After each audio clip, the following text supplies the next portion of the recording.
Gentlemen,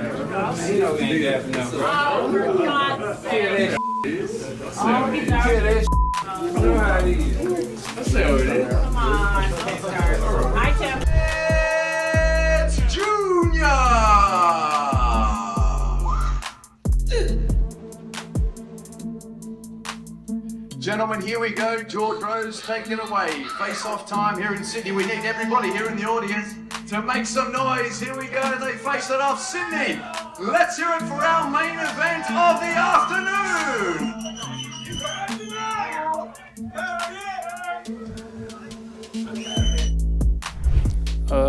I think it's cute, but I mean that ain't what that is. It's Errol Spence versus Tim Tszyu. He's no caliber of his fighter. I mean of his daddy. So he can't even compare himself to his pops. He fighting me, he trying to get out his daddy's shadow. So we'll see come July 26th, can he get out that shadow. The Tim Tszyu and Errol Spence press conference almost exploded before either man even stepped into the ring. The tension kept building until the two stars got right in each other's faces, forcing security to move in before things got out of control. How do you respond to that, Tim?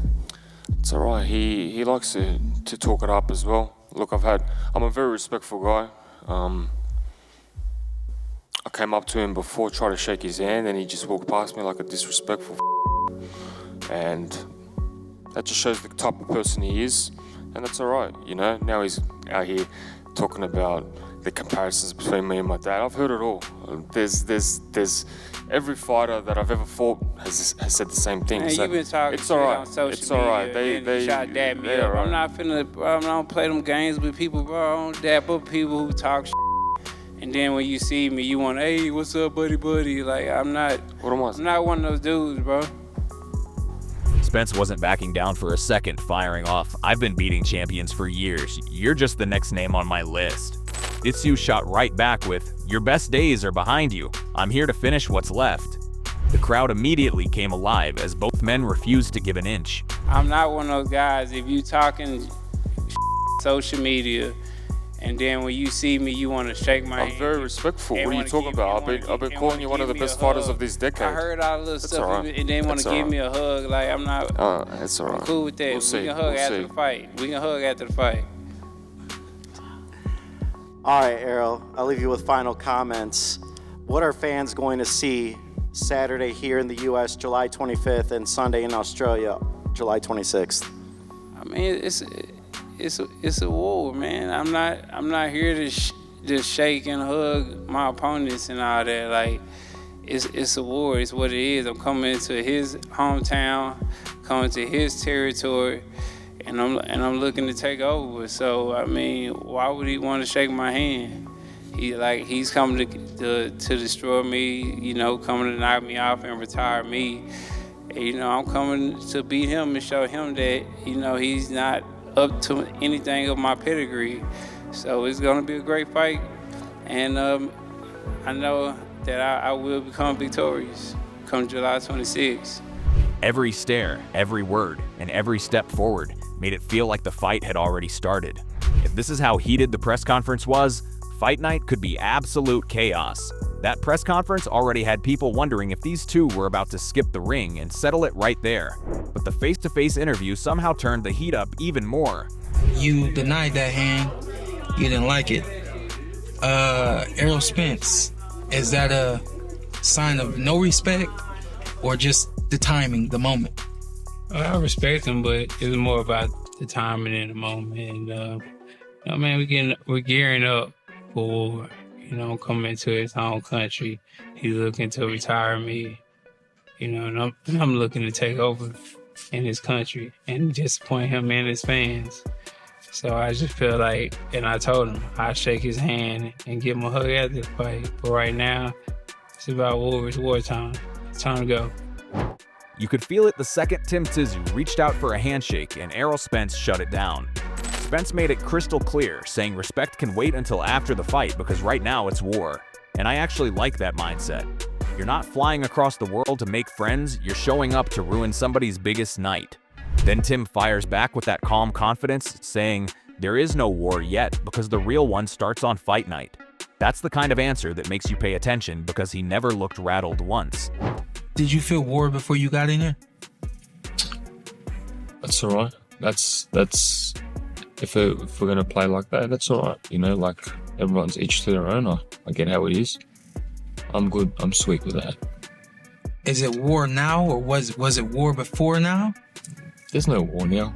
There's no war now. There's gonna be war on fight night. And I'm geared up for it. I'm just locked in now. Made me a little bit less happier, a bit more. Meanwhile, Spence is over there saying tune-up fights are a waste of time, reminding everybody he always jumps straight into the deep end, and that's classic Errol. Then they start throwing little verbal jabs about retirement, ring rust, and who's really ready, before Spence casually says, "Let's spar today." At that point, I knew neither man was bluffing. Forget the smiles. These two are already fighting, they just haven't heard the opening bell yet. I want the best competition that's available. You know, I respect him. He definitely got a lot of heart. He got a lot of pride, you know. So I think it's gonna be great. But I'm not one of those guys who just, you know, I take a tune-up, yeah. Or I need another tune-up, you know. Like, I'm not, that's wasting time for me. I feel like it's wasting time. I'm fighting somebody I know I'm gonna beat. Like, what's the point of that? Mm-hmm. You know, I want to fight somebody who, you know, people have doubts. Mm-hmm. That'll give me more motivation when people got doubts. Like, man, either gonna come back that same guy, he's gonna come back the same killer. Is he still the biggest? You know what I'm saying? So I definitely look to show everybody and prove to myself and prove to everybody that I am still the biggest in any division that I'm in. If the face-to-face interview raised questions, Teddy Atlas came along and threw even more gasoline on the debate. Teddy kept circling back to one thing: inactivity. And honestly, that's the biggest mystery hanging over this fight. We all know what Errol Spence looked like before the layoff. That's not the argument. The real question is whether that version is still waiting to show up after 3 years away. Teddy made a fair point, saying that Spence has already proven he can compete at a level Tim Tszyu has never reached, but boxing doesn't hand out victories for old report cards. Every fighter eventually has to prove today's version, not yesterday's. I mean, maybe we already got a little bit of a peek into what inactivity does. It was 2 years longer, and it was a different, it's a different sport. But it's a combat sport. It's UFC, of course. But Conor McGregor, 5 years off, you can't. You can't do it. I mean, Muhammad Ali, when he came back 3.5 years off, he had 2 tune-ups, and he couldn't beat Joe Frazier the first fight. Then Teddy starts bringing up Muhammad Ali, Conor McGregor, ring rust, timing, reflexes, and suddenly you realize this isn't just about punches anymore. It's about what 3 years quietly takes away when nobody's watching. At the same time, I'm not ready to write Spence off either, because we've seen him walk into hostile crowds before and leave with everyone suddenly very quiet. That's who he's always been. Then Teddy points out something I hadn't really thought about: the weight change. Spence asking for the move to 160 adds another layer to the mystery, and boxing fans love mysteries until the opening bell rings. Even the Fenech coaching change got Teddy thinking. I know that Tszyu has a legendary former champion now training him. Fenech. And Jeff Fenech. And I sometimes you could say, wow, that's a good thing. I don't know if it's all. We'll find out. I don't know if it's always. Maybe it is. I don't know if it always is.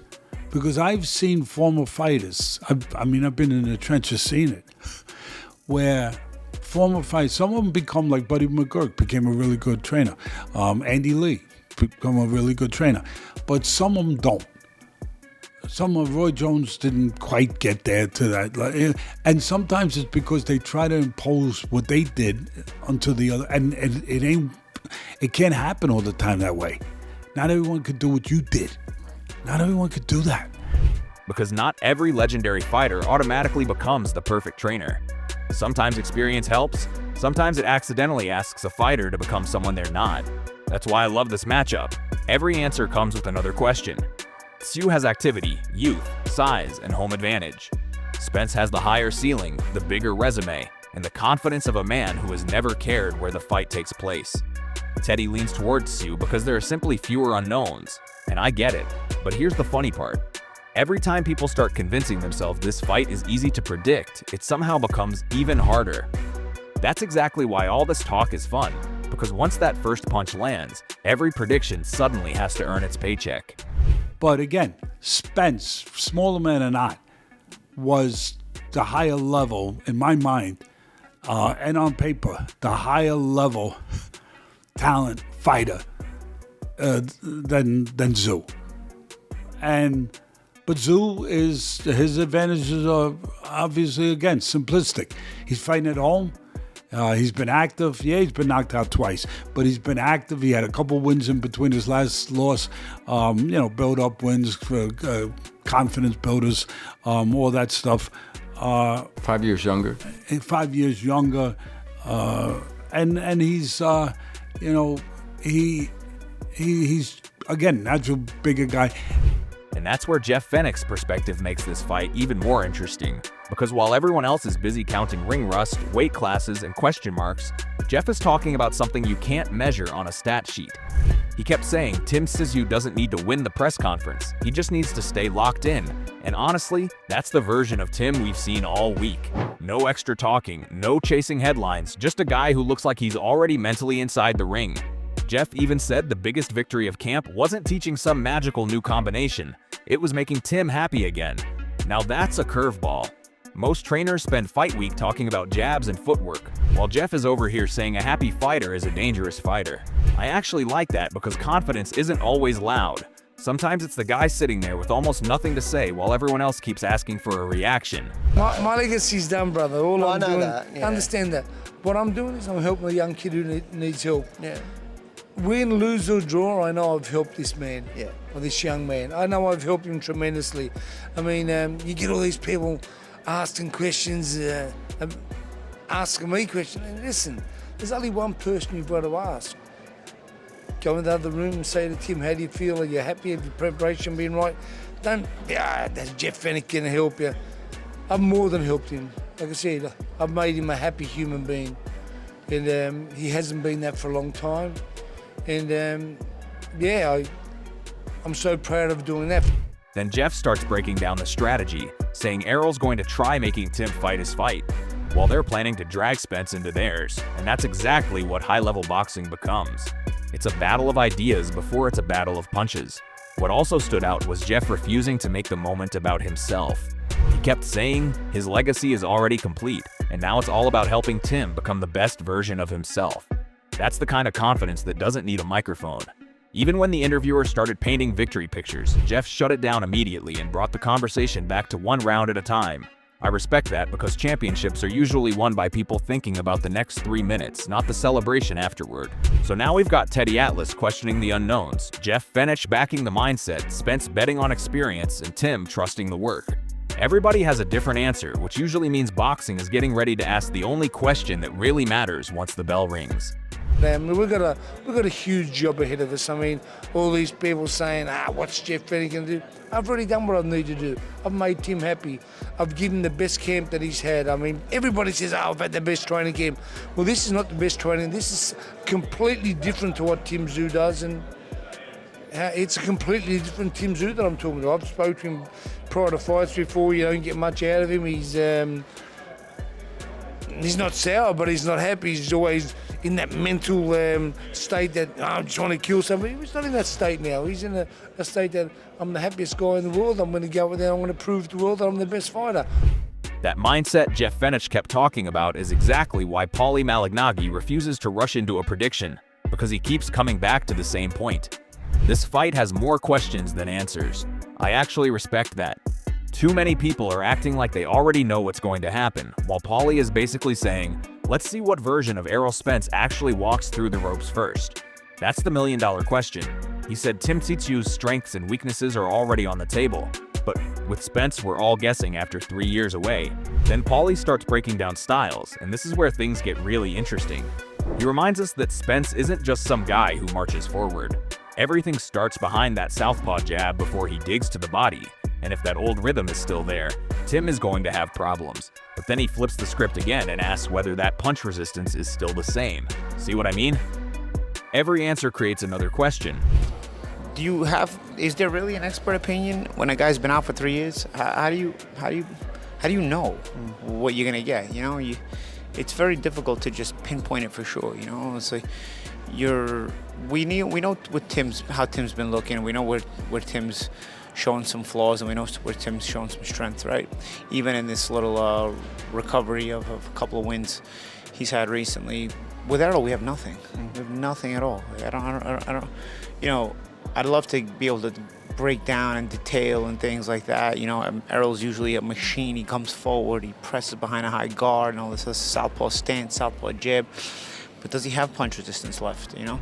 I also liked when Paulie brought Jeff Fenech back into the conversation, saying the biggest change probably isn't technical at all, it's psychological. That lines up perfectly with everything Jeff has been preaching.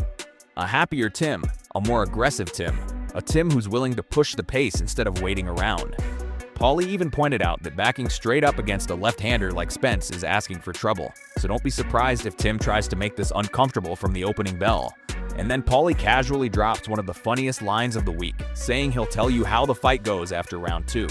That's probably the most honest prediction anyone has made. He even joked that betting on this fight is almost pure gambling because nobody has enough information to feel comfortable. That's why this matchup has everyone hooked. One side is betting on the proven champion returning. The other is betting that time doesn't give refunds. And somehow, both arguments sound convincing until the first clean punch lands. If Tim can be physically stronger as a naturally bigger guy and also make Spence pay on the end, maybe countering that jab with some power right hands. I noticed Tim early in the first Fundora fight was using that right hand very well, a little bit of a wide right hand. He's a southpaw, which tends to work. You know, we can start to see maybe you test Errol's chin a little bit and see where he's at, you know, because I think, you know, getting hit with 8 or 10 ounce gloves when you haven't been hit in a few years and you weren't taking the shots that well when you did go, you know, I think if you're Tim, you want to remind him early. He's been away for 3 years. They call Spence in America Mr. No Tune-Up. I don't necessarily agree Mr. No Tune-Up is the way to go here, especially when you've been looking as bad as Spence had going in. That's what makes this fight so fascinating. Everybody has an opinion, but nobody has the answer until those punches start flying. Now it's your turn. Who wins and why? Is Errol Spence about to silence every doubt, or does Tim Tszyu defend his home turf and prove this is his time? Drop your prediction in the comments because I want to see this debate before fight night. And yo, don't ever forget to like, share, and subscribe to Boxing Headquarters for more boxing news, breakdowns, and fight reactions. Thanks for watching, and I'll see you in the next one.